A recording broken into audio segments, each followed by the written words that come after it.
እንኳን ወደ እንስሳት ዓለም ቻናል በደህና መጡ። ዛሬ አንድ በጣም አልፎ የሚገኝ እና አደገኛ ፍጡር እንነጋገራለን። ሶሊኖዶን።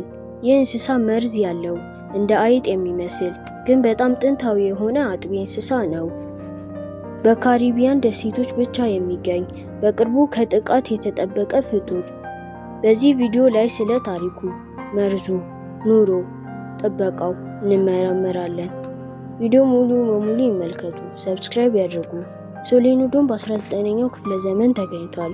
ሁለት ዋና ዝርያዎች አሉት፣ አቲኒያ ሶሊዶን እና ኩባን ሴሊዶን። ይህ ፍጡር ከዳይኖሰር ጊዜ ጀምሮ የተረፈ ቅርጽ ነው። እንደ አይጥ ይመስላል ግን ከሾርባዎች ጋር ይቀራረባል። ርዝመቱ ከ20 እስከ 35 ሴንቲሜትር ነው። ጅራቱ ረዥም። ሶሊኖዶን በአሃቲያ እና ኩባ ደሴቶች ጫካዎች ውስጥ ይኖራል። ምሽት የነቃ እንስሳ ነው። በጫካ ወለል ላይ ጉድጓዶች በመቆፈር ይኖራል።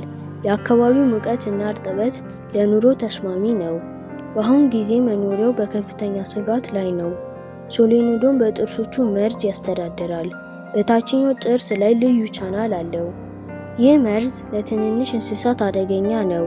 አፍንጫው ረጅም እና ተለዋዋጭ ነው። አይኖቹ ትንሽ፣ ጆሮቹ ትልልቅ ናቸው። ፀጉሩ ቡናማ ወይም ጥቁር ነው። ሶሊኖዶን በምሽት ይንቀሳቀሳል። ነፍሳት፣ ቱሃኖች፣ ትናንሽ እንስሳት እና ሥሮች ይመገባል። ብቸኛ ነው። ሴቶቹ ከ1 እስከ 2 ግልገሎች በአንድ ጊዜ ትወልዳለች። ሶሊኖዶን በአሁን ጊዜ በተጋላጭ ሁኔታ ላይ ነው። ዋና ስጋቶች የቤት እንስሳት፣ ድመቶች፣ ውሻዎች፣ የጫካ መግፋት እና ሰዎች ጣልቃ ገብነት። የጥበቃ ጥረቶች በአሃቲያ እና ኩባ እየተደረጉ ነው። ይህ ፍጡር የተፈጥሮ ቅርጽ ነው። ስለ ጥበቃው እንነጋገር። ሶሊኖዶን የተፈጥሮ ድንቅ እና ሚስጥር ነው። ቪዲዮውን ከወደዱት ላይክ ያድርጉ፣ ሰብስክራይብ ያድርጉ። ቀጣይ ቪዲዮ ላይ እስከምንገናኝ ድረስ ቻው።